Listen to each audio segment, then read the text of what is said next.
Hey man, it's me, Kevin Smith. Are you listening to the right podcast? Because you're supposed to be listening to Three Guys in a Flick. Are you listening to that right now? Then you're in the right place. Enjoy.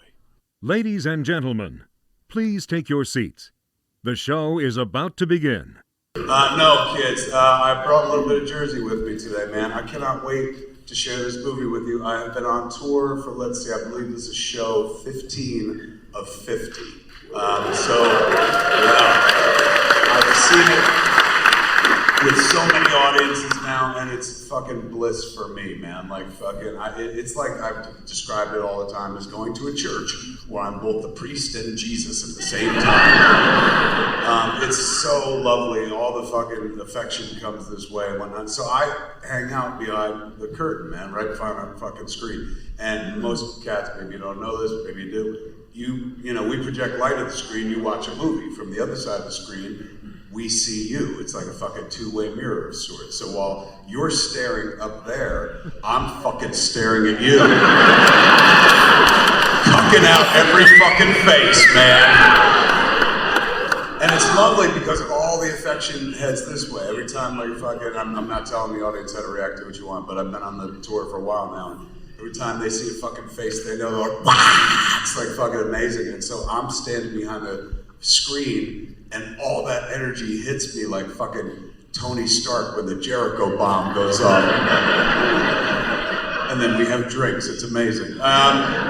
So I can't wait to watch it with y'all. I've likened this experience to a reunion of sorts, but not like a high school reunion, man, where you're like, oh my God, I got this invitation, now I gotta buy a suit, and I hated all these fuckers 20 years ago and shit. This is a different kind of reunion where you just bump into somebody that you absolutely fucking adore, who you haven't seen in a while, and like, holy fuck, how are you, man? You got lots of time. So you're like, let's grab a drink, let's grab a smoke, let's just hang out and fucking talk, let's eat shit. You do wind up sitting there talking and laughing your fucking ass off about shit that happened 20, sometimes 30 fucking years ago, but crystallizes in your fucking head as if it was fucking yesterday. You're crying, getting emotional about the people you've lost along the way and whatnot. It becomes one of the greatest days of your life because you've literally folded fucking time onto itself. Tonight is one of those nights, ladies and gentlemen, because your friends are back. Dante is here. Randall is here. And Jay and Silent Bob are here, ladies and gentlemen. Quick Stop is open for business, ladies and gentlemen. I give you Clerks III. I'll see you right afterwards.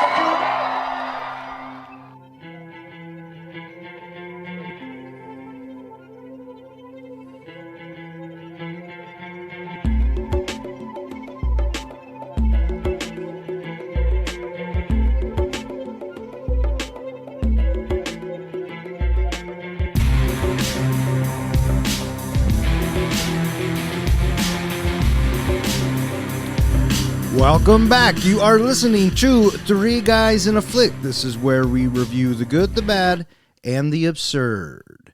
Tonight's episode, Clerks III. Beware spoilers. Coming to you from the Quick Stop in New Jersey, my name is Don, and to my right we have the comic book guy. This is John. I'm not even supposed to be here. And to my left we have the Professor, Ken. Welcome. All right, how you guys doing? Doing great. A little tired, but doing great. Yeah. Why are you so tired, bud? We kind of had a late night last night. Yeah, why is that? Because we got to see the master himself. Yeah, we got to go see Kevin Smith, and we got to check out Clerks III, which I have to tell you has been highly anticipated for myself, because I'm a huge, as everybody knows, I'm a huge Kevin Smith fan, and last night was fucking awesome. Did it live up to the hype? Oh, absolutely. Absolutely. So, Professor, what'd you think? I thought it was very enjoyable. It was a very enjoyable evening, and the listeners may not necessarily know that Clerks III almost didn't necessarily get made. It was a long and winding road to have this movie get made.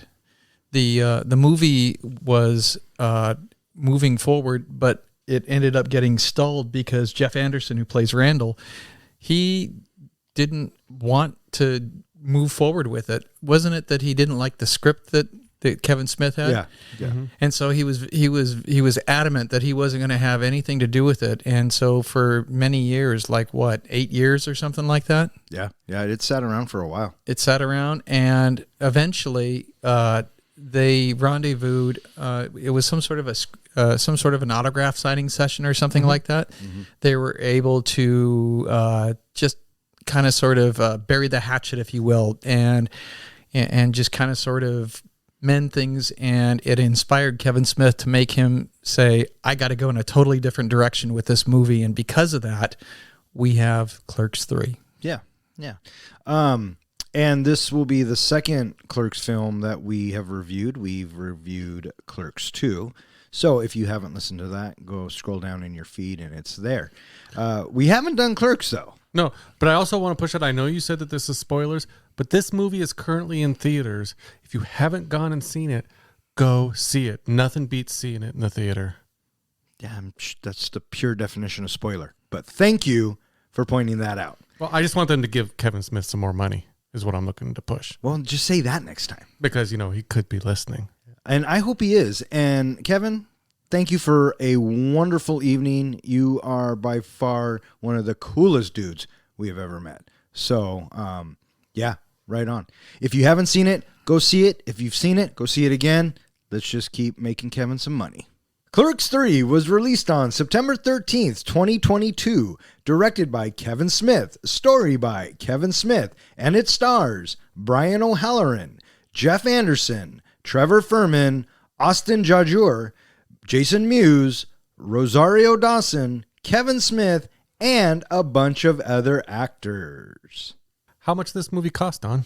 This movie cost around $5 million to make, and it's still in the theaters, so time will tell, what How he'll well bring it does, back. Yeah. So, first impressions, did you guys like it? Yeah, I thought it was an enjoyable watch. I was feeling a little melancholy for Clerks 2 that I didn't watch Clerks 2 beforehand, but I thought that it did a nice job of picking up the pieces where we left off, if you will, even though there's quite a time gap with where we were at the end of Clerks 2. Sure, absolutely. Initially, I had some issues, I think, with the movie in that I was expecting it to be very similar to Clerks 2 in that, we went from Clerks 1, which was kind of, a little bit of a comedy, but kind of a telling of Kevin Smith's own life. We get into Clerks 2 with the comedy. We get into Clerks 3, and it had a little bit of a darker nature to it, starting off with the heart attack and everything else, and which really hit home because, with Randall having a widowmaker, and I had my widowmaker a little over a year and a half ago, I started to kind of connect to it and started to kind of feel things again. But then I realized this movie isn't about giving us what we expect or what we want to see, but it was more about Kevin Smith expressing what he was feeling and giving, almost for himself, giving us that closing to the Clerks series. Well, yes, and it definitely is a film for Kevin Smith, but I do believe that throughout the film, he does give us what we want. He does give us what we want to see. He gives us those cameos back. He gives us those references and things like that. But you're right. It definitely is a different feel from Clerks 2. Mm-hmm. I think Kevin said it best last night. Clerks 1 was part of his life, and he writes from what he knows. And Clerks 2 was Dante and Randall's fan fiction, which was a lot of fun, and it's a fantastic movie, but 3 kind of comes back around and goes full circle, and now this is more of Kevin Smith's life and what he's gone through. So a different vibe, a different feel, but equally as good as Clerks 2. I find that when Kevin Smith are doing these sequels, either it's Jay and Silent Bob or Clerks or maybe One Day Mallrats, I think they just keep getting better. So I really enjoyed it. I enjoyed Clerks 3, for sure. I think it comes down to just as we get to know Kevin Smith more, because Clerks 2 wasn't necessarily as much about Kevin Smith per se, but I feel like that this Clerks 3 is very much a testimonial as to where Kevin Smith feels like he is in his life, and that he has grown, and that life is viewed differently than when he was in Clerks. Oh, I agree 100%. Absolutely. You can see the growth. from, what did he say? He was 21 when he made Clerks, 23 when it got released, and now he's, 52? And he has, 15 movies in the can? So you can definitely see some good of those movies and some not so good. But he keeps growing and he keeps telling the stories. And I, for one, would go listen to Kevin Smith anytime, anywhere, anyplace. So one of the great things about him, and kind of what we've been saying, is that he really connects with the audience because he puts himself into the movie. You can really feel that connection with him because, especially with Clerks, the original Clerks and this one, it's he's in the movie. I mean, it's his life. It's what he's going through, and it connects with us because we're going through similar things. Sure, absolutely. Good signs of a good storyteller, so. Well, that and we're older too, right? You get somebody like our kids going and watching the movie, they're going to think that movie's kind of a downer. Yeah, maybe. However, if you raised your kids right, they have an appreciation for Kevin Smith, and they're on board with it just as much as you are. Because if not, they're getting the back of the hand. That's right. Keenan, you listening? My man loves Kevin Smith. And you know what? I'm going to take credit for that because I am. Because your other son wouldn't necessarily? Is that what you're inferring? Well, yeah. I mean... 1 out of 2? Well, for right now, I still have yet to introduce Kevin Smith to Elise. But she's like a movie sponge, right? She loves everything, is. We're still working on the horror, so I will definitely introduce. She's got Tarantino, Scorsese, Kevin Smith. I mean, she's got a whole future ahead of her. Which one of the Kevin Smith movies would you start her off on? That's a really good question. I probably would start her off on maybe Mallrats. Really? I was thinking you might do that. Maybe. Clerks. Yeah, well, there's that too. I mean, it's a toss-up, really. It takes a lot, I think, to start someone off on a black and white film. Well, yes and no. Black and white, I don't think it takes you out or puts you into a film. The choice he made to make it in black and white, and it is his first one, you almost have to start with Clerks. Now as I'm talking about this out loud, I would probably start her on Clerks first and then to Mallrats because Clerks is Kevin Smith raw. It's his independent movie. It's his vision. It's what he wanted. Mallrats was more of a studio picture. And so that changes things a little bit. And we talked about that ad nauseum on the Mallrats podcast. So if you haven't listened to that one, scroll down in your feed and check it out. Do TJ and Katie like Kevin Smith at all? Katie, I am confident she knows nothing about Kevin Smith. TJ, I am certain that he knows something about Kevin Smith. Where he has dabbed his toe into the pool, I don't know. But I am certain that he has Kevin Smith. Sure. I mean, he's a filmmaker, right? Yeah, and he loves talking about movies. There you go. Well, the funny thing is I was talking with Julie last night and again today about going and seeing Kevin Smith. She's like, I really don't even know who Kevin Smith is. And so I started naming off movies, and I mentioned Dogma. And she goes, "He did Dogma?" I'm like, "Yeah, he wrote, directed, and was in Dogma." Well, I like that movie. Wait a minute, hang on. Did he just say that Julie liked a movie? That I don't know if I really buy that. Yeah, you're gonna have to make sure she knows what Dogma is because, yeah. Well, the jury's still out on that one. How about that? Fair point. One of the things I appreciate about this movie is when the original Clerk came out, Dante and Randall were 22 years old, so that was around our same age. Now they're turning 50 in this movie, again, around our same age, obviously, because they aged with us. So, again, it's just yet another reason that just you connect to this film, I think, especially for our age group. Yeah, and certainly if you are fans of them, you're gonna want to go along for the ride. But I know plenty of people that don't like Kevin Smith and don't like his style of humor, and so they could probably care less about this one. Yeah, I've encountered a fair amount of cringy no's from people. But you do bring up a good point, John. We grew up with these characters as well. This is well, this is your guys' age frame, but it makes it nostalgic and it makes it fun. they're like Kevin Smith said, you're reuniting with friends that you haven't seen in a long time, and this is a great example of that. Did either of you have a favorite cameo in this movie? Oh, I did like Ethan Suplee. When's it gonna be my time? His audition. Yep. And then Ben Affleck's was always fun because he does the Jay and Silent Bob. Yeah. Lion face, lemon face, ooh, right? Yeah. I was going to go with Ethan as well.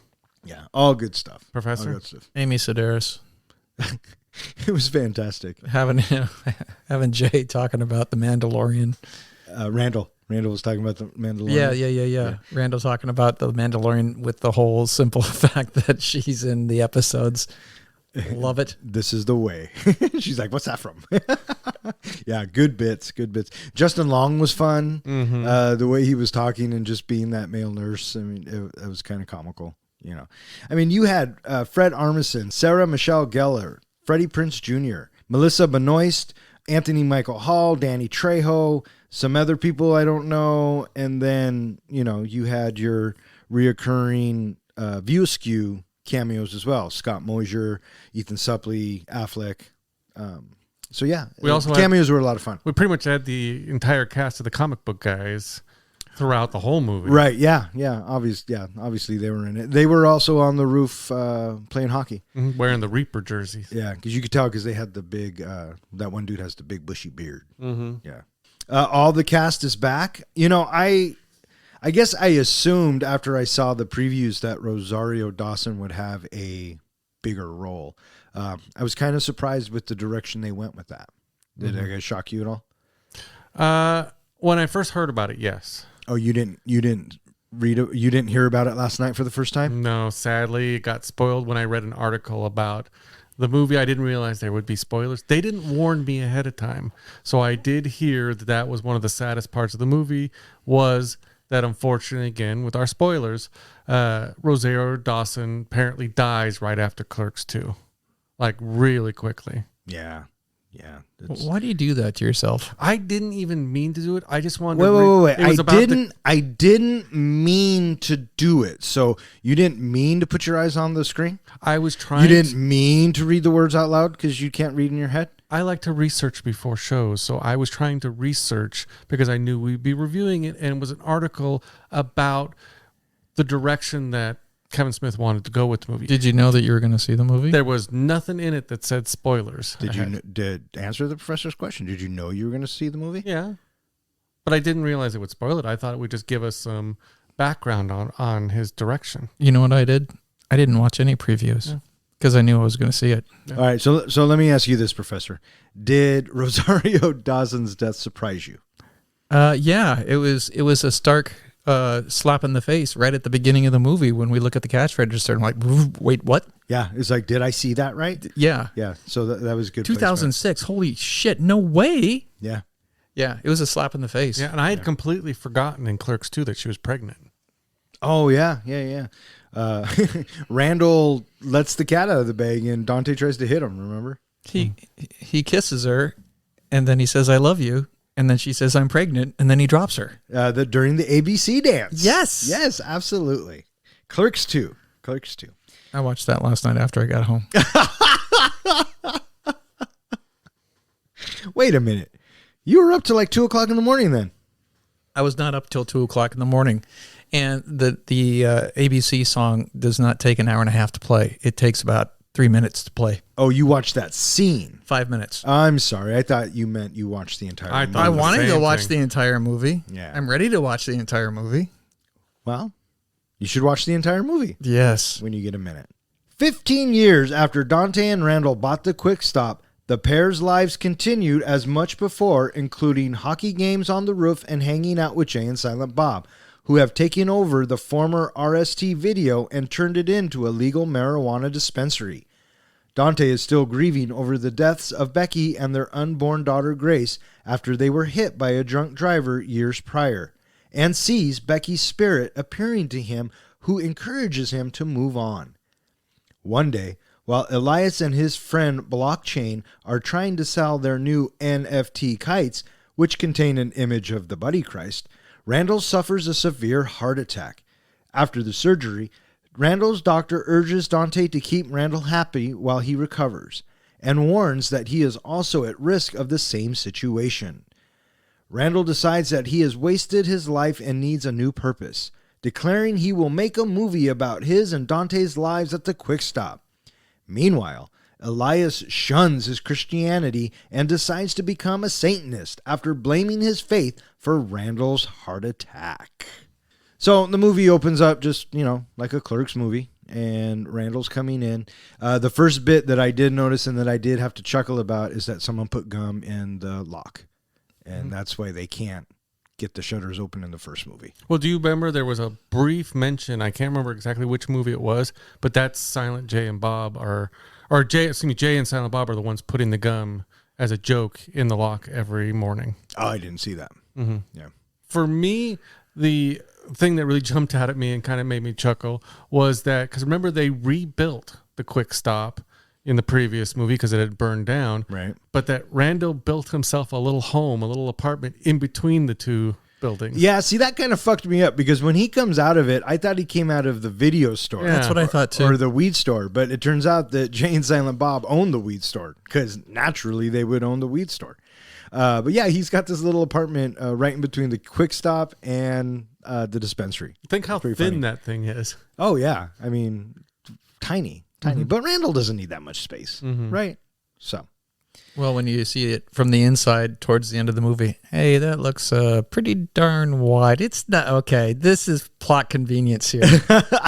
So while Dante is opening up the store, Elias arrives, and I'm glad they brought Elias back. I thought he was a funny addition from Clerks II. I liked the banter between him and Randall, that they'd go back and forth. So always happy to see that, Kevin Smith brought him back in and that he's reprising his role. What'd you think about them giving him a friend in the form of Blockchain? I thought that was hilarious. Do you know who Blockchain really is? I was trying to figure that out. Who is he? He is Harley Quinn Smith's boyfriend. Oh. There was a show on during the quarantine. It was kind of like the 48, but it was a TV show, and Kevin Smith was on it, and some other celebrities were on it, and they had to make short movies, and each week the judges would judge their short movies, and Kevin Smith had Harley Quinn and the boyfriend Blockchain, and that's where I know him from because they were all quarantined together, so that's how he could get away with making movies with those people. So that is, last I heard, Harley Quinn Smith's boyfriend. That's why when she looks at him in the movie and he looks at her, they give each other the eyes. Oh. So there you have it. Useless knowledge by Dawn. The fact that he didn't really say anything until the end of the movie, I was wondering if they're trying to give him a Silent Bob vibe. Oh, 100%. How could they not be? Well, they said they were. Yeah. It's like he's your Silent Bob. Yeah, because it's like the antithesis of, Jay and Bob. This was the Christian or now the Satanist version of Jay and Yeah, Silent well, Bob. what's the difference? Jay and Bob have always been either Christian or Satanist. They could have been either or at the same time. And so, life is going on, and they're at the store, and you have the banter between Randall and Dante, and just the writing from Kevin Smith. And while this is going on, Randall is talking to Elias, and while he's talking to Elias, he starts having these chest pains, and it turns out he's having a heart attack.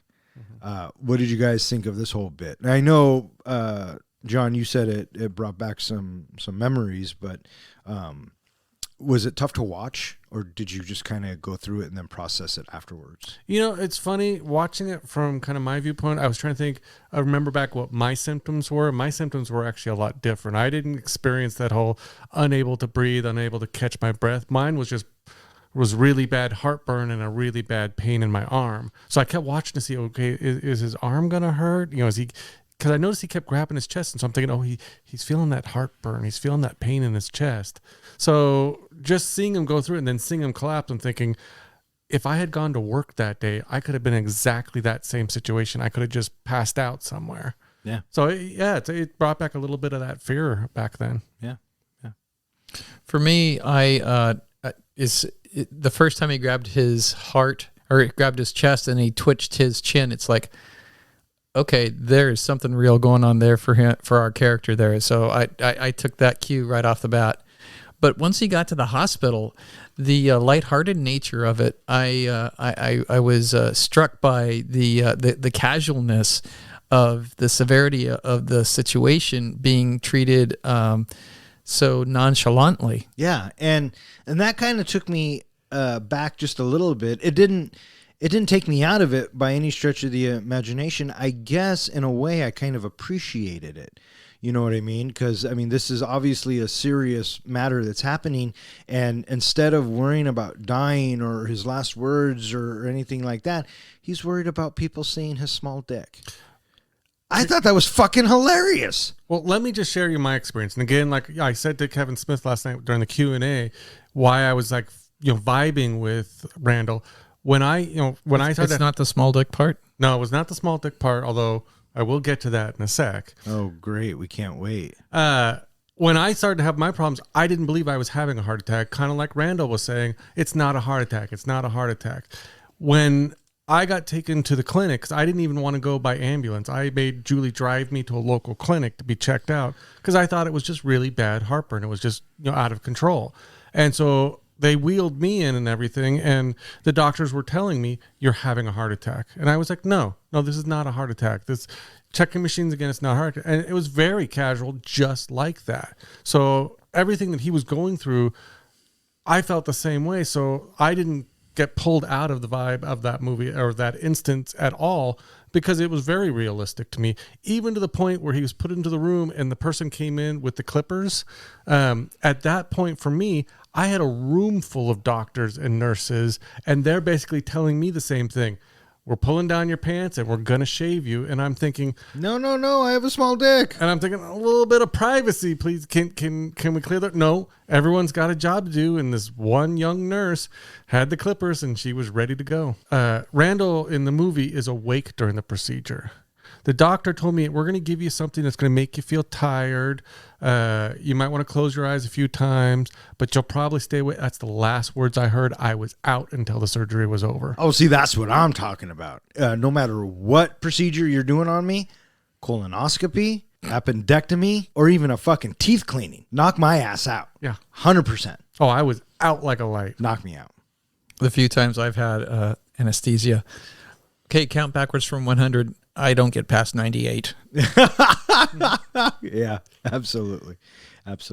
So the cavalier nature of all of the people around Randall, and just being so nonchalant about it, it hit a somber note for me when the doctor is talking after the fact to Dante, and she's talking about, you're on the same.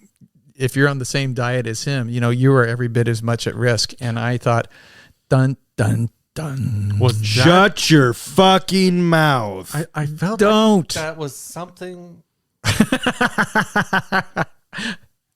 Foreshadowing. So yeah, they save his life, and Amy Sedaris' doctor was a pleasant surprise and kept the levity there. And when she had to be serious, she was serious, like when she was talking to Dante and this, that, and the other. And then as Randall is recuperating, he has this idea. And I think that any movie about a person making a movie always has a special place in my heart. Right. Just as just being a filmmaker, I like to see, how other people do it, whether it be, real or not. Randall writes this script, and essentially it's just Clerks. Right. Mm-hmm. And, they're talking about, well, how do you make a movie? How do you do this? How do you do that? So in the meantime, you have Elias, who's done a 180, and he is now a Satanist. They decide to help Randall make his movie as well. And I think the bit that I liked the best was when they said, who's going to be your DP? And then they had this whole conversation about DPs. And every time Randall would say, I'm going to make a movie, someone would say, a porno movie? Yeah, why does everybody go there? Because Kevin Smith made a movie called Zack and Miri Make a Porno. And I thought that was clever little call outs there. But they're arguing about who should be the director of photography. That's what the DP is. And someone says, well, what about the cinematographer? And they're like, well, that's the same thing. And it turns out none other than Silent Bob, right? I mean, that's perfect. It's absolutely perfect. One thing that I loved about this movie, and it actually made me think about you, Don, is a lot of times, Don, when you're getting your equipment ready to make a movie or do another one of those 48-hour projects, sometimes you just go and build something out in the garage or build something in your workshop. Did you notice that the microphone was on a hockey stick? They were all hockey sticks. Absolutely. I did. And one of the legs of the tripod was a hockey stick. Was it? So, I mean, that. that's very much Kevin Smith, right? Yeah. The whole hockey thing. But it just made me think of you because you would build something like that, or you would do something like that without having to go out and buy specialized equipment. That's funny because Dan and I have made some camera rigs over the years that pretty funny. And we're going to digress for a second. In years past, we would make all this equipment for the 48 and we would use none of it. That's it? I thought we were going to get like a Kevin Smith story where it takes 5 minutes to bring it back home. I feel like there is some snarkiness in that remark there, Professor. And because you're tired, I'm going to let it go. You son of a bitch. After a harrowing audition process, Randall decides he will not only write and direct, but also will star in the film as himself alongside Dante in a supporting role. Rather than cast actors, they decide to cast their friends and actual customers to play themselves. This includes Jay, Silent Bob, and Veronica, who agrees after a sexual encounter with Dante. Dante takes on the producer role and convinces his ex-fiancée Emma to loan the production $30,000, with Dante's half of the quick stop as collateral. Silent Bob is made the cinematographer, decides to shoot the movie in black and white, while Elias and Blockchain are hired as production assistants. As the shoot for the tentatively titled Inconvenience continues, Dante grows exasperated with Randall's micromanaging and perceived disregard toward him in the script. After Randall tries to recreate the donkey show that took place at Movies, Dante has a panic attack and leaves the set due to the location reminding him of Becky. Later, a drunk Dante finally confronts Randall for never respecting him or acknowledging his support over the years, and for forcing him to relive the worst moments of his life. Suddenly, Dante collapses and suffers a heart attack as well. While Randall decides to leave Dante at the hospital to continue to work on the movie, Elias lambastes him for his attitude and reveals Dante's deal with Emma. So one of the scenes that I appreciated in this movie was when Randall first asked Dante to be the producer and to go out and get the money and all that. And Dante flat out says no, goes off and goes to the graveyard. And that whole Rosario Dawson interaction, I really liked that scene. I kind of liked their interaction and the words that she says to him. Yeah, and the conversation that they have is kind of light and playful, but yet at the heart of it, you know, Dante's still really torn up over it. And who's to say that Dante's not imagining this whole thing, right? Mm-hmm. So that whole conversation could be manifested of what Dante's thinking or what he still feels. I like to think, and this is just me, but I like to think that she was there in spirit form and that they were having this conversation, and it does help him, you know, try to get some closure. It doesn't. I mean, I think it just makes him feel worse, and he goes off and gets hammered. But, well, he doesn't get hammered at this point. This point is where she kind of talks him into taking on the producer role. Right. Oh, that's right. But that's right. What I like to think of her as a force ghost, because, you know, we always have these Star Wars insertions into these movies. I think she has revisited him because they talk about maybe it's a dream that she has revisited him as a force ghost. Sure. I'll buy that. Well, she's kind of a Jedi. Yeah. She didn't become a full-fledged Jedi, but she's kind of a Jedi. She's one with the Force. And the Force is one with her. Mm-hmm. Mm-hmm. Yeah. Yeah. See what we did there, Kev? That was for you, buddy. But the fact that she kind of gives them that whole thing about, you know, live your life and dream bigger and all that, just, it was a great message to send out. And it also kind of threw you for a curve, you know, when we get back to how the movie ends, you know, with the fact that Dante has a heart attack and all that, that you almost thought maybe he's going to get back with that first girlfriend. Maybe they're going to have a life together. Maybe there's going to be more to this movie for Dante. Maybe. And it's at this point where Veronica? Yeah, I thought that interaction in the the Jeep or whatever it was that they were in, the Bronco, was going to lead to something more. Oh, I didn't. I thought it was just reliving old times. That's how I took it too. Yeah. Okay. Because 37. So Dante takes on the producer role. They start filming the movie, and they start filming the movie kind of exactly how Kevin Smith filmed Clerks. They'd help a customer, film a scene, help a customer, film a scene, so on and so forth.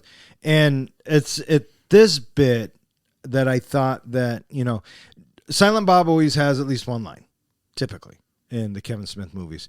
And I think that his line in this one might be one of my favorites because it's all about how he wants to shoot it in black and white because the color in there sucks. And if the color sucks, you just have to film in black and white. And what does he say? Any filmmaker worth his weight in gold knows this.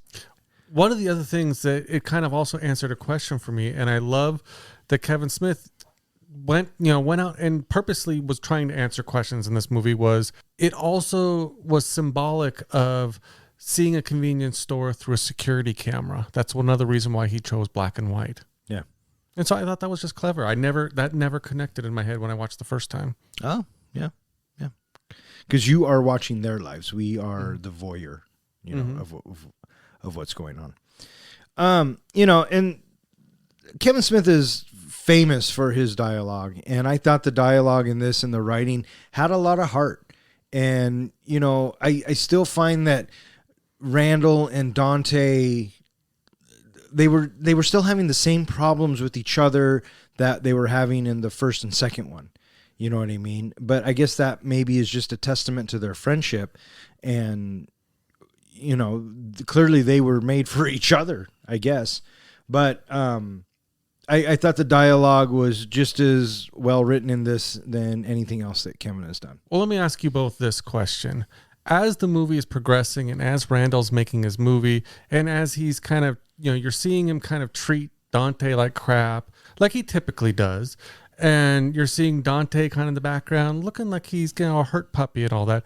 In the previous movie, especially in Clerks 2, all of Randall's banter, I kind of cheered for Randall because I appreciated the conversations he had. I appreciated the take he had. And he was funny. He made me laugh. In this movie, I found he was like the villain of the story. I was really, as the movie progressed, I was liking him less and less and feeling bad for Dante more and more throughout the movie. Did you kind of have the same take or a different take? I thought that Randall was being Randall, and we've already seen 2 movies of, Randall treating Dante like shit. So I thought it was just par for the course. If anything, I thought that Dante was being too much of a crybaby and a little bit whiny, but it certainly didn't take me out. But I felt that their relationship hadn't changed that much. Yeah, I thought that the characters were pretty much where they had been, but I do definitely feel that this movie is more somber. The Becky bits that we get with Rosario Dawson, she is a ray of sunshine to the gloominess that has settled upon Dante. And Dante definitely has this undercurrent of sorrow that is, I think, prevalent throughout the story arc of the entire movie. And Randall is just busy being Randall. And because Dante is not up for it, I think that's why it pushes him down further and harder in the story, because Randall's just being Randall. And Dante doesn't have the strength, the endurance for that right now in the story. Yeah. So they are making this film, and Randall decides, you know what, let's not get actors. Let's just get people that we know. And they bring back Veronica. What a slough. You know what I mean? And it's funny because she walks in and immediately she hates the script. And she gets all pissed off at Randall. So bitchy. And she's just like the first one. Well, I love the fact that she's so pissed off about the script because it's telling the truth of everything that she's ever done. Right. And so she storms out of the Quick Stop, and Randall is still oblivious.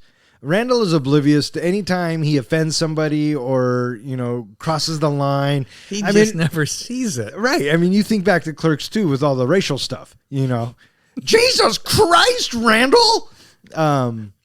So he offends Veronica. Veronica storms out, and then Dante goes to console her, and they start to reminisce, and then they hook up. You want to fuck? and Dante's like, yeah. I mean, I just like the fact there is no.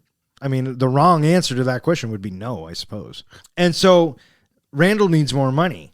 And this is where Emma gets reintroduced, and she was the gal that Dante was supposed to marry in the second one. And, Dante has to swallow his pride. And even though he bitches about Randall and he complains and this, that, and the other, he really does care about his friend. I mean, it's his best friend. Mm-hmm. And, Randall's been making quips at him all movie long about, you're Dak. You're not Luke. You're, a secondary character, kind of putting him down. But what does Dante do? I mean, he puts up his half of the quick stop to get Randall $30,000 for his movie. And I mean, at this point, does it even have confidence in the fact that Randall's going to make any money back? Exactly. Well, he doesn't even have any confidence he's going to get the movie made, let alone money back, right? He's not taking no for an answer. He just keeps pressing her. Yeah. Did you see it going this route of this is where Dante was going to get the money? Yeah, more or less, because they had already introduced Emma's character from the first one being well off. Mm-hmm. I mean, Dante was going to get a car wash. Hey, just so quickly, can you tell our listening audience, just in case they don't know who Emma is? Emma is a character from Clerks II. The actress. She was an actress that was in Clerks II. It's Jen Schaumbach. How do you pronounce it? Jen Schaumbach Smith. Schaumbach Smith. Yeah, it's Kevin Smith's wife. In Clerks 2, ex-fiance, all that, Rich has money. I thought when they introduced the whole idea of Jay bringing back the late videotape and them working it out to be, okay, well, let's see, it's about $10,000 in late fees and 50 cents for the do not rewind, that was going to be a point, a kind of a joke of where some of the money came from.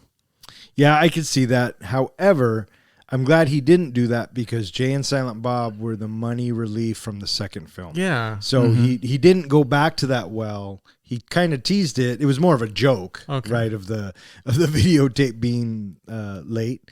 But you're right. That could have easily been. It could have easily gone that way for the money solution. I just took it that now they didn't have to pay him. Right. So the script is coming along and they keep shooting, and there are instances in this film that, I mean, obviously they're taking it right out of Clerks, right? I mean, shot for shot. And the bit where Jay has to dance in front of the camera, but he's all shy. Shit. For everything that we've seen about Jason Mewes and just the character of Jay, right? Shy is not a word that would be in my vocabulary when talking about this. So I thought it was kind of cute that, he couldn't do it. And they made fun of that, and it was a good scene. One of the things I enjoyed is the scene that they brought in the guy that was supposed to shoot and kill Dante. That was the guy who was originally hired for Clerks. When they had the original ending of Dante getting shot, he was the actual one that they were going to film killing Dante. Yeah, all of the customers that came back were from the original Clerks. But he got cut from the first movie. No, I get that, but they were all the original. Mm-hmm. And it makes sense because it's full circle, right? What'd you think of the finally kind of clearing up a little bit about the Asian art student, or the Asian art design student, or was it Asian design? Oh my God, that was hilarious. Yeah, from the first one. Yeah. Because that's who, was it Caitlin? That's the one Caitlin was supposed to marry, and Dante's all freaked out about it. I love when he calls the newspaper, are you sure you didn't print that wrong? Oh, Clerks, we should probably talk about that sometime. Mm-hmm. They keep making the movie, and now they get to the part where they have the donkey show from the second one. And I thought that was pretty funny. And, Dante has to go back to movies, and that's kind of where it all went down for him. And they do a quick little flashback and kind of give us context to it and let us know how upset Dante really is and how much he hasn't gotten over this, right? And people handle grief in their own way, and clearly he hasn't been handling it. And so he has a panic attack, and he freaks out, and he takes off, and this is where he gets hammered. Mm-hmm. And then when he makes it back to Randall, this is where they get into it. This is very reminiscent of the fight from the first one. and then everything that goes down in the jail cell in the second one. But this one feels a little different because, you know, this could be the last Clerks, and we could be dealing with some life or death situations. And as it turns out, fucking Dante has a heart attack. Mm-hmm. And there are moments in this film, and Kevin Smith does such a great job with pulling emotions out of me. You know what I mean? There are moments in this film that I was just fucking bawling like a baby. A lot of the Rosario Dawson bits, and now it was kind of this one, right? Because Randall had the heart attack and survived. Dante had a heart attack. He's not going to survive. And so I knew as soon as, you know, they say he had a heart attack, I went, oh, fuck, they're going to kill off Dante. One thing that I really appreciate about this movie, too, is that Kevin Smith went into it with certain messages he wanted to get across to the audience. And one of those messages was, don't leave things unresolved.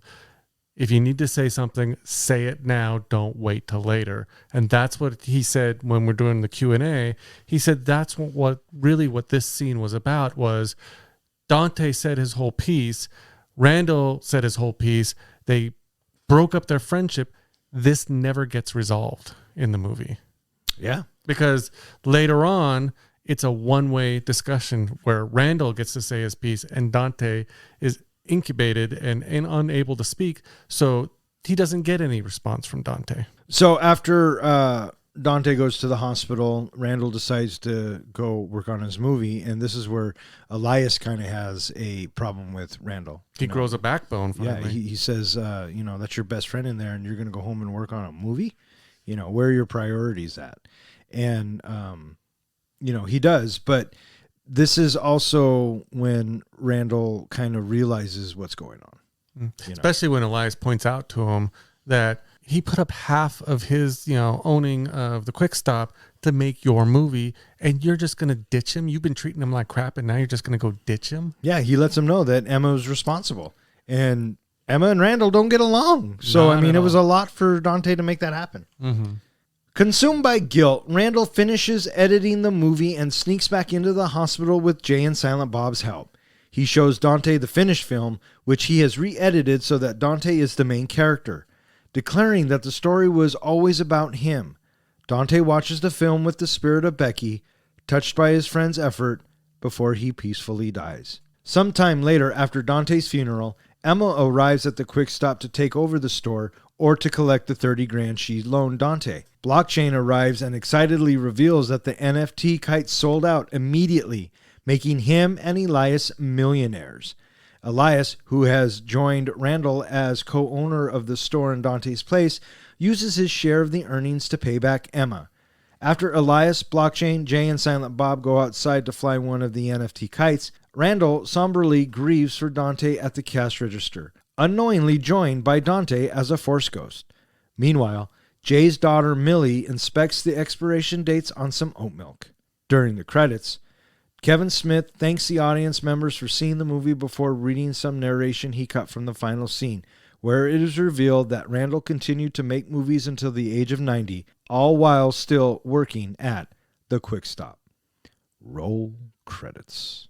All right, so we are into the third act of this film. What did you guys think? I totally expected for it to go the way that it did, because Dante had spent so much time being so somber and having Becky continually visit him that his time in the hospital is going to be completely different from what Randall had.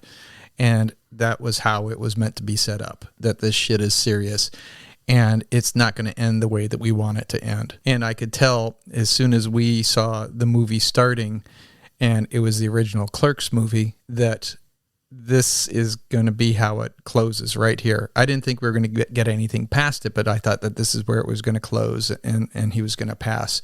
And as soon as Becky shows up, it's like, all right, so she's there to take him away and they get to have their happy little ending. I think that one of the most beautiful settings in a movie is when someone dies and someone from their past who has already passed is there to greet them. I think that is such a beautiful thought. And who knows if that really happens or not, but I like to think that it does. And when Becky is sitting there and they're in a movie theater by themselves and watching, the original Clerks, it's a good moment, and it's really it's a tearjerker, fucking for sure, And then all the while, Randall is showing Dante the movie, and Dante's still kind of relatively alive. He's blinking, but he's intubated, like you said, and he can't say what he wants to say, and maybe he can say it with his eyes. But well, he also puts his hand. I think doesn't he put his hand over Randall's arm or something? I think so. I think I love those nonverbal cues like that. Yeah, and it was almost like Becky was telling Dante, it's okay, it's time, and so Dante passes away, and it's heartbreaking, but it was handled with such tenderness. Yeah, it was a beautiful moment. Well, it really was. I really appreciated kind of at the point, where Dante's watching the movie, and then he gets up and she says, "Aren't you going to watch till the end?" And he's like, "I don't need to see the end. I know how it ends. I trust the director." Yeah. And then they walk off into the light or wherever. Yeah, it was a good moment. And I think logically this is how it had to end. Mm-hmm. And I think it's pretty safe to say that this is the final Clerks. And then also during the funeral, right, Kevin Smith plays a Pearl Jam song called Just Breathe. And I've always, I love that fucking song, right? It's one of my favorite Pearl Jam songs. And that's one of the songs that I want played at my funeral.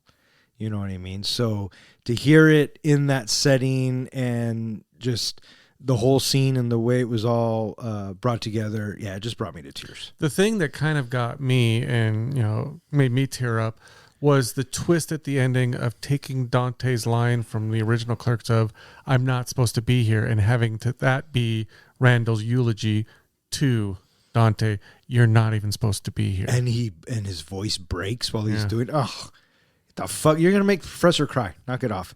Mm-hmm. I mean, that's good fucking storytelling, right? And Kevin Smith's a master of it. Yeah, it was just a full circle, a 360. So after the funeral, Emma arrives, and you think it's dire, and she wants her $30,000, and she's gonna take over the Quick Stop. But naturally, you had to have this joke come back and pay off. Elias and Blockchain becoming millionaires. Come on. I honestly, and I think we kind of joked about it last night, maybe I was just being dumb, but for some reason, with such the hostility between Randall and Emma, I thought somehow with her now being part owner, they were going to end up being together. And that it was just going to be one of those odd couple kind of Oh, I never thought about it that way. Yeah, I never took it that way. That would have been interesting. That would have been interesting. And that, because, Randall always comments, he never got the girl in any of the movies. Yeah. And so maybe this is how his story ends. He gets the girl. Why would she want a little piece of shit Quickie Mart? I don't know. Just the fact that he challenges her. It wasn't that she wanted the Quickie Mart. It's that secretly maybe she was into him. Just the fact that they fight so much. Sometimes there's that sexual tension. Maybe. I guess I didn't take it like that. So, Kevin, rewrite your movie and please re-release it. Oh, for fuck's sakes. Kevin, whatever you do not listen to this guy. Trust me. So, and they, Elias and Blockhead pay off Dante's loan. Blockhead. Blockchain, pull her pond. I don't fucking care. They pay off Dante's loan, and now the camera kind of pulls back, and we're getting our goodbye shot, and you see Dante's Force Ghost hanging out with Randall as the way it should be, and then Harley Quinn Smith is doing the whole milkmaid bit, and it says that she is playing Jay's daughter Millie from the Jay and Silent Bob reboot. I never put that together. I never did the math on that one. I thought she was just being the milkmaid. That's just someone on Wikipedia claiming that's who she was. But Kevin Smith has always recast different people, like the same actors in different roles. She could have been playing a different role. Well, I thought she was just playing Kevin Smith's daughter. I mean, how many roles has Ben Affleck played in the Askew universe? He's Ben Affleck in Jay and Silent Bob Strike Back. He's Holden in Jay and Silent Bob Strike Back. Shannon Hamilton, Bartleby, and then whoever he plays in Jersey Girl, which I still say one of Kevin Smith's most underrated movies. I fucking love Jersey Girl. So good. So good. And you're not just saying that because he gave you a hug last night. No, I said that when we recorded Mallrats, Dogma, and Clerks 2. Okay. And if you don't believe me, go back and listen. They're at the bottom of your feed. So yeah, that is Clerks 3. Was there a scene that really stood out for you guys? Again, I got to go back to the graveyard scene with Becky, the first time that he's in the graveyard with her, and just seeing her back again and seeing her so happy. That was the one that really moved me in this movie. Sir? That was one of my favorite scenes as well because, like as I said before, she's a ray of sunshine and she's picking Dante up and she's just so hopeful for him. It just made me feel good inside seeing her. Yeah, great scenes with her. Outside of that scene, I think one of my favorite scenes is when Silent Bob is explaining why we're going to black and white and why he's the cinematographer, and it's so meta. You know. Did you guys have, besides that scene where Silent Bob talks, did you guys have a favorite Jay and Silent Bob scene in this movie? I always like when they're on screen. I like when they were in the video store. I like the fact that they played up weed is legal in Jersey and you could go into the store and buy it. But when the dude came to buy a couple of joints, they did it all sneaky like. And Jay ends it with, and that's how we did it in the 90s, son. That's the exact scene I was going to say. That was my favorite scene. Yeah, that was good stuff. I dug that scene a lot as well. And I love the fucking reaction of the guy. He's like, what the fuck are you guys doing? Yeah. So good. That and classic Jay and Silent Bob, when they made that giant joint, and it's like, needs more weed. Yeah, needs more weed. Yeah. that and I gotta go. I'm throwing out a third one. When they realize that they're in a video store, that they're selling the pot, and that now they're figuring out why all the video cassette tape where they hold the weed in, they actually used to have videos in them. Yeah. They didn't realize they were in a video store. Yeah. So did you guys have a favorite Elias outfit?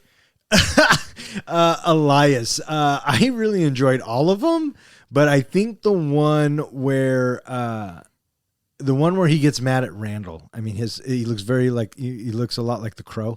Yes. I thought that would I think that's my favorite look. With the top hat. Yeah. Yeah. I think that was my favorite one as well. I have to concur. So the award goes to that one. Because he continually got more elaborate each time he showed up on screen. But his demeanor and the way he would drop his lines is so natural, right? I mean, yeah, it's distracting looking at him, but I thought that was an interesting choice for them to take Elias, and I'm glad that they did. I thought it was funny. I mean, it's not as funny as when Randall is making fun of the Transformers in Clerks 2, but it's funny. So I really liked how, the side character Blockchain changed with him with every outfit. Oh, he was his little mini-me. Yeah. You knew that was coming the whole time. Mm-hmm. The whole time. So do we know what's on board? What's up next for Kevin Smith? Well, I don't want to say that we had insider information, but we had insider information, and this comes directly from Kevin Smith's mouth. The next movie he has coming out is called the 4:30 movie. Yeah, I guess in his hometown, he said that he bought the theater that he used to go and see movies in, and he said, well, this is going to be the perfect setting for a future movie, which he says is going to be called the 4:30 movie. Yeah, and that's fucking brilliant. It's so simple. It's Clerks, but in a movie theater with a new generation. And speaking of that movie theater, that was the one that he said that his dad took him to. And he talked about his experience seeing Raiders of the Lost Ark for the very first time. And it was such a moving story. You know what I mean? And again, I could listen to Kevin Smith all night. After the 4:30 movie, he wants to make Moose Jaws. And yes, ladies and gentlemen, that sounds like exactly what it's going to be. Jaws, but with a moose. Yeah, he says that this is a movie that he's talked about with fans for years and has always wanted to make, and he just wants to spend a ton of money making a giant robotic rubber, moose that goes around eating people. Yeah, absolutely. Absolutely. And Kevin, if you're listening, if you don't make Moose Jaw soon, I will, because the Seattle Horror 48's right around the corner. Next, after Moose Jaws, was Twilight of the Mallrats, which that got a big pop from the crowd, and people are ready for that shit. And the story he tells is that Universal is just dragging their feet, and then it'll probably revert over to Lionsgate, and they might actually get this movie made. Yeah. So he has been trying for years to make this movie, and he said that, the scripting has become a TV series, has gone back to a movie. At one point, I think it was, the idea was that maybe it was going to be animated. They have just gone back and forth. Now it's back to being a possible movie, and because of how well, Clerks 3 is expected to do, he's likely going to get greenlit, but right now the argument is over money. He says that they want to give him $5 million to make the movie. He wants to do it for $7 million. And as soon as they reach that point where they agree on the money amount, this movie's getting made. Well, everything revolves around money. So if there was ever a holdup in Hollywood about a movie, it's money. After Twilight of the Mallrats, he is going back to familiar territory. This one caught me by surprise. Me too. This one I was like, really? Because I wasn't too sure about the first one. We all know that he made a movie called Tusk about a guy who gets turned into a walrus, literally. He said he was on a bad road trip. He had a layover, or he missed a flight or whatever, and he was stuck in Atlanta. And he had found out that his movie Tusk was on HBO Max, and he was like, no fucking way. So he said he got super stoned, watched it, and then texted the cast of Tusk and said, let's make Tusks. With an S. So look out for that one. Yeah. Right. And then finally, he said this may or may not be his very last movie, but according to his math, this will be number 20. And the way he made it sound like it was going to be, Tarantino says he's only going to do 10 and whatever. But this one is going to be called Jay and Silent Bob something. And it's going to star Logan Mewes, which is Jason Mewes' daughter. And they're going to go on one final Jay and Silent Bob adventure. Yeah, he says he just has to wait to the point where Logan is old enough to be in the movie, and she will play Jay's granddaughter. Yeah, crazy.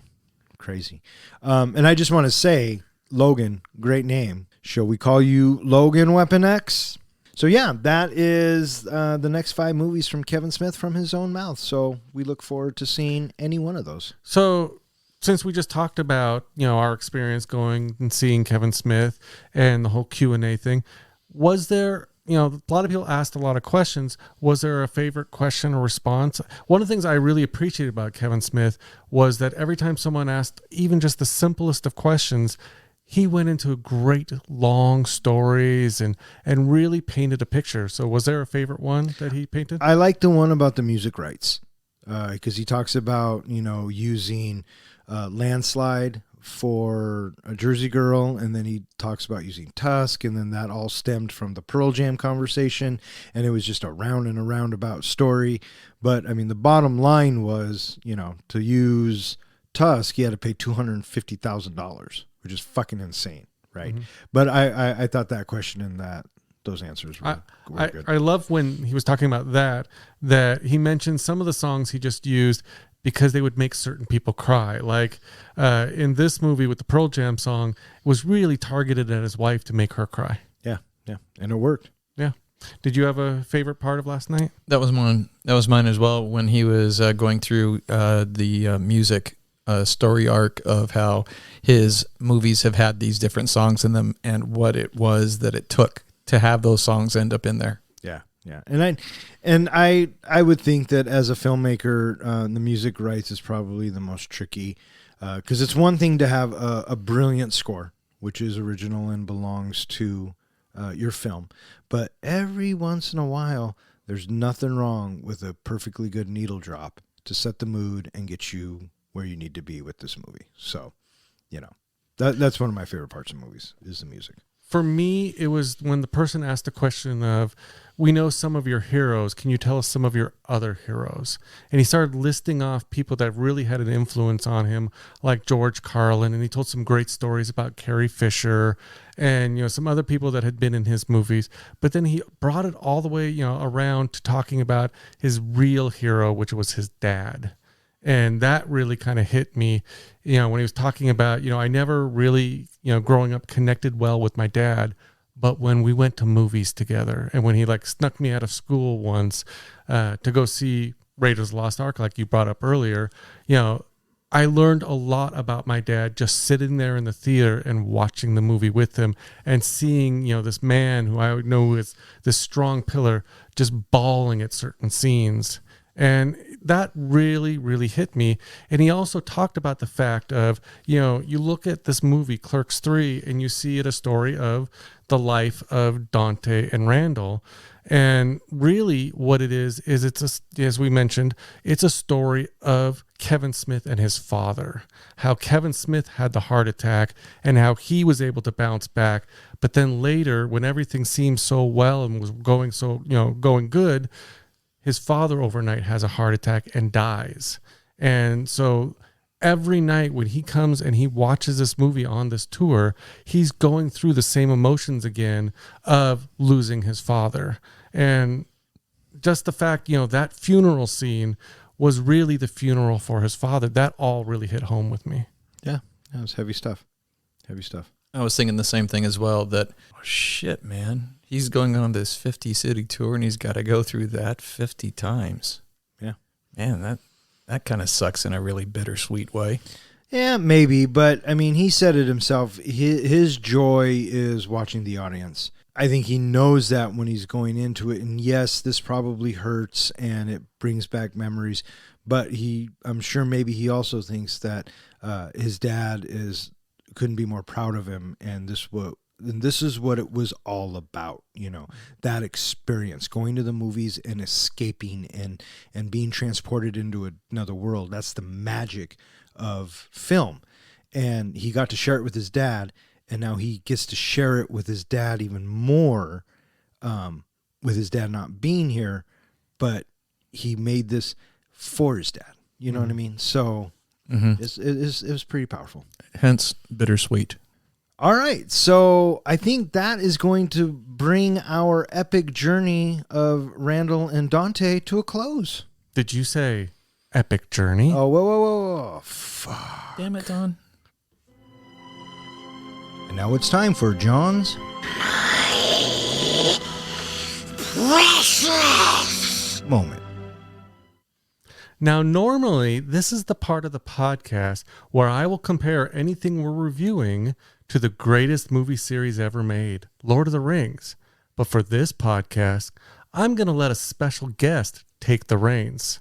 Last night, while attending Clerks III, the convenience tour, I asked Kevin Smith for his Lord of the Rings breakdown, and it went a little something like this. What's your name, Captain? That sharp, quick stops jerseys, man. What's your name? My name's John. What is it? John. John, give it up for Johnny going next.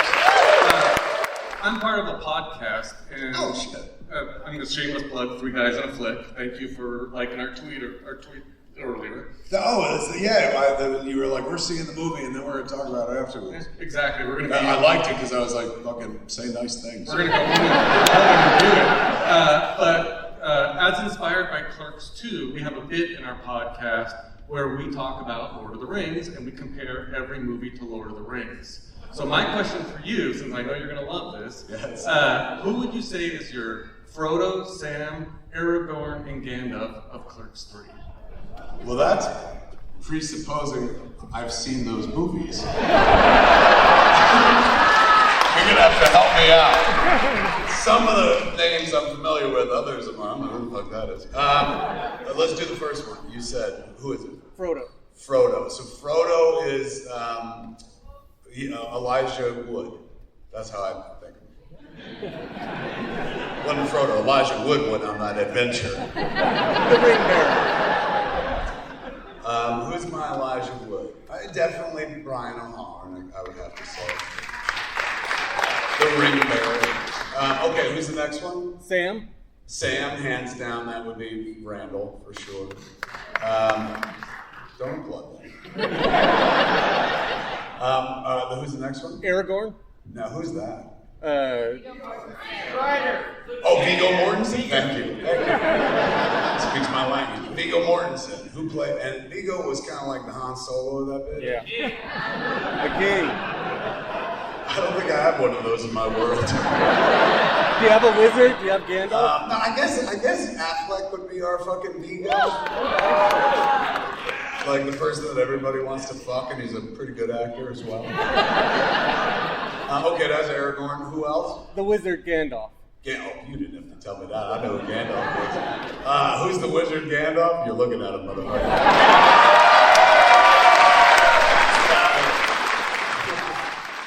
And there you have it. A comparison from Kevin Smith himself. Bring on the grades. All right, bud, what do you think? Well, for me, I think that has got to be the best Lord of the Rings comparison that I have ever heard. You know what? I'm going to have to concur with you, sir. John, that's how you fucking do it. We've been saying this from day fucking one. It's not rocket science. Kevin Smith gets it. I don't know why you get it. That was perfect, right? A+. It was, absolutely. A+. A+. I fucking hate you guys. And that was John's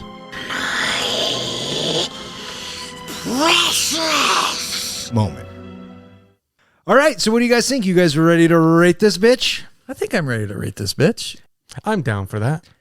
Professor, how do we do our ratings? We do our ratings on a scale of 1 to 5 fucks. 5 fucks is a movie that is cinematic gold. It's something that you're ready to watch anytime somebody says, you want to watch that movie? Yes, I do. A 1 fuck movie is a movie that you were interested in seeing for whatever reason, but then in the end, after it's all done and over with, you have no desire to see any of it again. There's nothing appealing about it. It's like, no, there's nothing. I got nothing. I don't want to see it ever again. And what is 0? A 0 fuck movie is somebody owes me 2 hours of my life back. Fuck you for making me watch that. And in other words, we just don't give a fuck. Which one of you yoga hosers would like to go first? I'll go. Clerks III. I didn't think this movie was actually going to ever come to be. You know, a couple of months ago, John was bringing this up, and I was thinking, really? I didn't think it was going to go anywhere. But here it is. And I had a fair amount of eagerness to see the movie because I really enjoyed Clerks II. Clerks II was a very fun movie, and it was light and fun, and Randall was just so very Randall, and Dante was just so very Dante, and so I was ready for more of that. The tone of this movie it's a lot more grown up, which is where the story was headed at the end of 2. End of 2, Randall, he needed more than just what he was doing, and we were given that it was going to probably be enough that they both go back to the quick stop. And so having the somber tone of this movie, it was a little less than what I was hoping for. And I understand why it went in this direction. It's because these characters are getting older, and as they are getting older, the maturity of the story is getting richer. And the richness of this story is not necessarily a light or easy story. As we age and get older and have these reflections, we're at a different place in our lives. And I got to say that, watching the Clerks movie, back in the day on VHS, it's just a total romp of fun that, it's just so crazy and fun and happy. And where we were at Clerks 2, I was so delightfully surprised with the story that unfolded with it because of the characters just having so much fun being their characters. But these characters in this movie they're not necessarily really having fun. Neither one of them seem to be where they want to be. Randall, wanting to make his movie for the sake of feeling some sort of fulfillment in his life, and Dante being, forever sad, it feels like in the movie, was a reality check of, okay, you know what? Life's not great and life's not perfect. I do enjoy Kevin Smith's storytelling very much. It was very nice the way we have Becky's story gradually come out. We're not hit right away with why she's dead. All we know is that she's dead and Dante's in mourning. It's later on in the story that you find out that it's a drunk driver. Randall being Randall and being able to not being able to see anywhere past his own vision is just who Randall is. And finally, by the very end of the movie, he does reach that. He does see beyond himself. And so that is a satisfying conclusion that I get for Randall, as well as a satisfying conclusion as well for Dante being finally with Becky, and it's a happily ever ending for those two. And the fact that the quick stop continues on, well, that made me feel pretty good too, and I felt good leaving the story where it was left. The movie in general is a satisfying watch, and I enjoy and appreciate and respect Kevin Smith and what he's done with the movie. But for me, I am not necessarily putting it up on top, and it's not going down below. I'm giving it 3.25 fucks. 3.25 fucks for the professor. I'll go. Okay, you go. Going into the movie last night, I was super excited. Not only do I get to see the further adventures of two characters that I really have come to love, but I also get to hear about how it came to be from the guy who created them. And as far as I'm concerned, I think Kevin Smith is easily in my top 5 directors of all time. Ever since, Clerks 1, Dogma, Chasing Amy, I can go on and on and on. I've always been a fan. Does he always hit it out of the park? No, not necessarily. But more often than not, to me, he can do no wrong. I love his writing. I love his dick and fart jokes. I love when his dick and fart jokes become more adult jokes, and he has to leave that kind of humor behind. His characters show growth, and we said this earlier, we kind of grow up with them at the same time. The further adventures of Randall and Dante always intrigued me because I really did truly love the way we left them in 2. Clerks 2 is one of my favorite Kevin Smith movies of all time. The writing, just everything about it. We did a podcast, go back and listen to it. So I really expected a lot from Clerks 3. And what we got, I was actually very pleasantly surprised. Clerks 3 was very much in the same vein and same tone as the first one. So you had the first one, we went a different direction in the second one, and then we came back around and to do full circle for the third one, which is a great bookend to this Clerks story. From the previews, you get that Randall's going to have a heart attack, and you get that they're going to make a movie, and it's going to be meta, and you're going to have all these fourth wall jokes, and it's just, you think that it's going to be just so much fun, like Clerks 2, but it wasn't. It was a heavy story. It was an emotional story, and it was told with a lot of heart. And I think that Kevin Smith, when he writes, he puts everything out there. He wears his emotions on his sleeve, and you know what Kevin Smith is thinking. And I really appreciate that about him, because not everybody can do that. Everybody's too afraid of what other people will think. And Kevin Smith just wants to write a good story, and he doesn't care. Look at Tusk, right? But with Clerks 3, I think that he did something that maybe was intentional, maybe it wasn't. He kind of grew up. You know what I mean? And God bless him for it. I really enjoyed Clerks 3. I can't decide whether or not I enjoyed it so much because of the setting we were in, because I knew that he was backstage and he was going to come out and talk about it. So I am definitely going to watch this film again and, take a look at it. But for this and what we're doing and how we do our ratings and everything that goes along with that, I'm going to give Clerks 3 4.5 fucks because I liked it just as much as the second, if not better, but I have to go back and watch it again. But again, Kevin Smith can do no wrong in my book. Very good. Shall I go next? Well, who else is left? I'm actually looking around the room. I don't see anybody else. Jill's not here. Do you see a Force Ghost of anybody? No. Okay, well then, yeah, bud, it's your turn. Clerks launched Kevin Smith's career as he tapped into his own life experiences, pouring himself into the making of that movie. That's the main ingredients that made that movie so great. It spoke to the viewers on our level in our own language.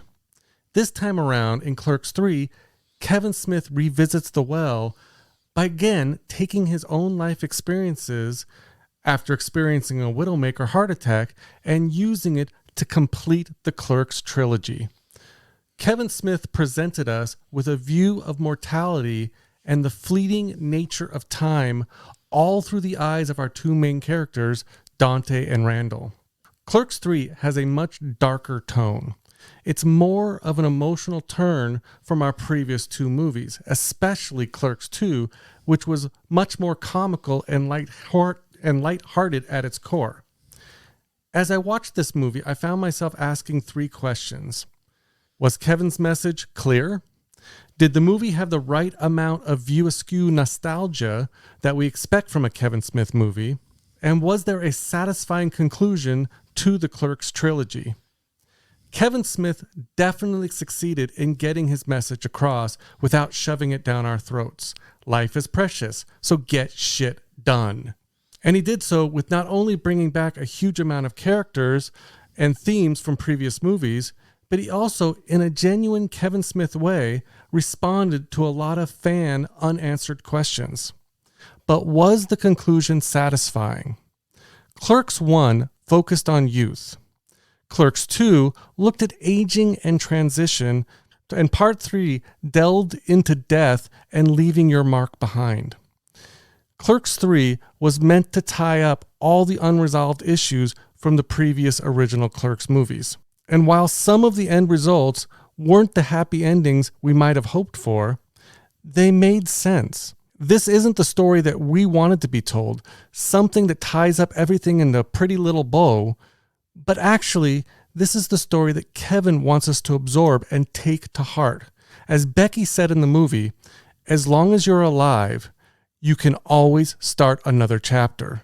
So live while you can, love while you can, and God damn it, dream bigger. So for all those reasons, and because I'm totally biased towards Kevin Smith, I'm giving Clerks 3 4.5 fucks. All right, 4.5 fucks from the comic book guy, 4.5 fucks from me, and 3.25 fucks from the professor, which gives us an average of 4.1 fucks, which is slightly better than Clerks 2 and slightly worse than The Big Lebowski.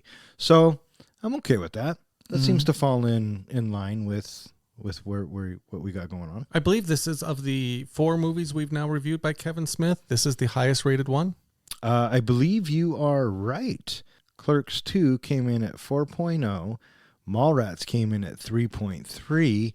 And Dogma came in at 3.7. So yeah, Clerks 3 is the highest rated Kevin Smith flick we got on Three Guys. Well done, Mr. Smith. Well done, Mr. Smith, indeed. And I just want to take this quick moment to say that, Kevin Smith has every right to be just a huge, I don't want to say dick, but you know how celebrities are sometimes. But the guy just seemed so genuine and so just absolutely touched by the love and all the support that the fans give him, that he spreads that back at you.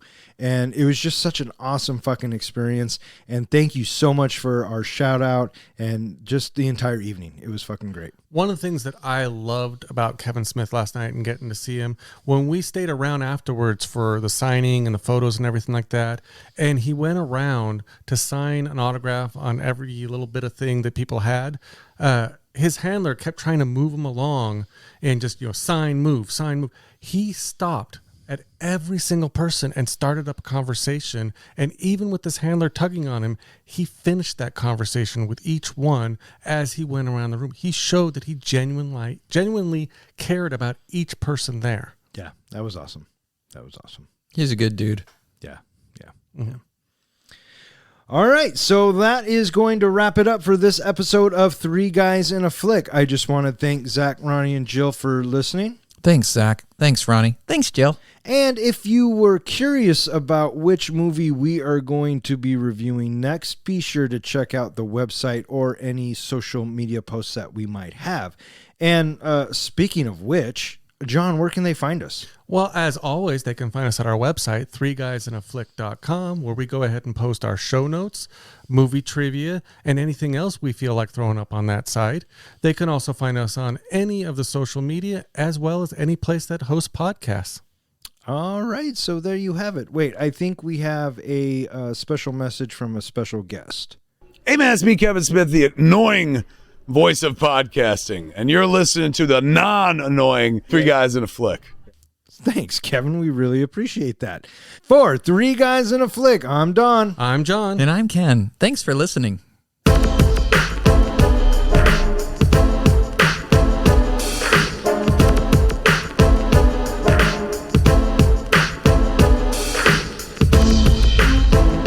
Oh, we don't want to wake the professor, so if you're listening, please listen quietly. Please listen quietly. How do people listen quietly? Section 2, 3 sections long of directors, fucking categorized by directors, all their movies and shit. And so I was talking to Jamie, and I was like, Jamie, I see there's a director category over there. Am I a director? And he goes, yes, you're a director. And I was like, yeah. And he goes, but we don't have a section for you.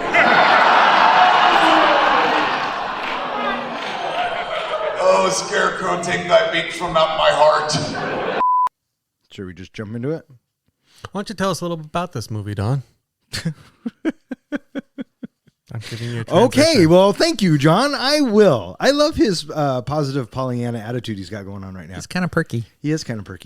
Washington really fucking took care of me, and on top of it, I had some of the best weed I've ever had in my life.